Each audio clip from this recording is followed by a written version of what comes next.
رضا Urdu channel کے ناظرین السلام علیکم۔ آپ کا میزبان احسن سلیم آپ کی خدمت میں لایا ہے سر رضا احمد سلطانی کے ناول مومنہ کی قسط نمبر 4 کا دوسرا حصہ۔ تو آج کی ایپیسوڈ کو سننے سے پہلے ہمارے چینل کو ضرور سبسکرائب کر لیں۔ تو آئیے آپ کو سناتے ہیں مومنہ کی قسط نمبر 4 کا دوسرا حصہ۔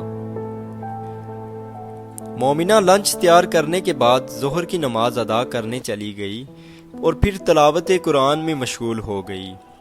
مومنہ، اور مومنہ، کوثر نے زور سے آواز دی۔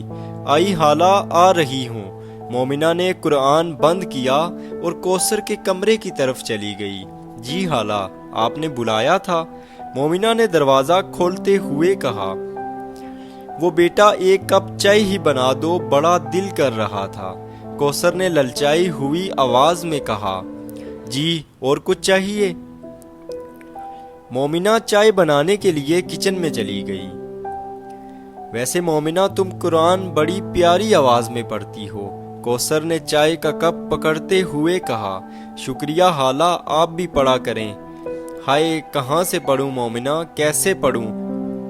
کیوں حالہ، قرآن گھر میں موجود ہے، آپ بستر پر بیٹھ کر ہی پڑھ لیا کریں، مومنہ نے تجویز دی۔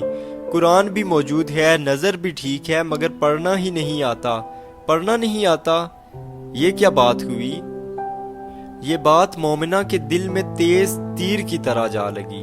اور مومنہ، کوئی پڑھاتا تو آتا نا، کوثر نے چائے کی چسکی لیتے ہوئے کہا۔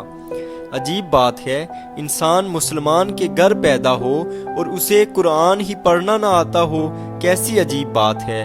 مومنہ ایک عجیب کیفیت کا شکار ہو رہی تھی۔ او مومنہ، تمہیں کیا بتاؤں اب، ہم غریبوں کی کوئی زندگی ہوتی ہے؟ پیدا ہوئی تو گھر میں پڑی رہتی تھی، اماں ابا سب کام پر چلے جاتے، چلنے کی عمر ہوئی تو اماں ساتھ کام پر لے جاتی، تھوڑی بڑی ہوئی تو اکیلے جانے لگی، ہمیں تو بس 2 وقت کی روٹی کے لالے ہی پڑے رہتے تھے، کہاں سکول مدرسے جاتے اور پڑھنا لکھنا سیکھتے۔ وہ تو بات ٹھیک ہے حالہ، مگر قرآن تو مسلمان کے لیے ضروری ہے، ہمارے لیے 2 وقت کی روٹی ضروری ہے۔ مومنہ، وہ بھی بڑی مشکل سے ملتی ہے، تو دیکھ تو رہی ہے کیسے گزارا ہو رہا ہے۔ اچھا حالہ، مومنہ سمجھ چکی تھی کہ کوثر کی عقل میں اس کی باتیں نہیں آنے والی۔ چلو، میں آپ کو آج سے قرآن پڑھانا شروع کروں گی، کچھ نہ کچھ تو پڑھ ہی لیں گی، مومنہ نے خالی کپ کوثر کے ہاتھ سے لیتے ہوئے کہا۔ جی کیوں نہیں، تمہیں قرآن پڑھتے سن سن کر میرا دل بھی اب کرتا ہے کہ میں بھی قرآن پڑھوں۔ یا ایھا الذین آمنو، ہاں، یا ایھا الذین آمنو۔ کوثر رفتہ رفتہ قرآن پڑھنے لگی تھی۔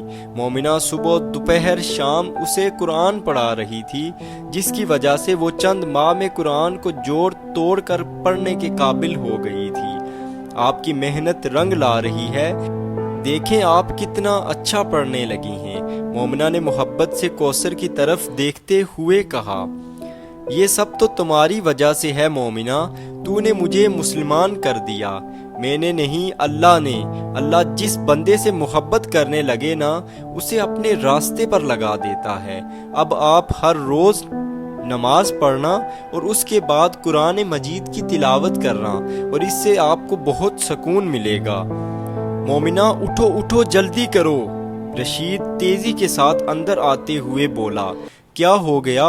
کوثر نے اس کے چہرے کے اڑے ہوئے رنگ دیکھے تو پریشان ہو گئی۔ مومنہ، وہ لوگ تمہیں پکڑنے کے لیے آ رہے ہیں، نکلو یہاں سے، جلدی کرو، ورنہ تمہارے ساتھ ہم بھی مصیبت میں آ جائیں گے۔ مومنہ نے جلدی سے دوپٹے سے نقاب کیا اور رشید کے ساتھ چلنے کو تیار ہو گئی۔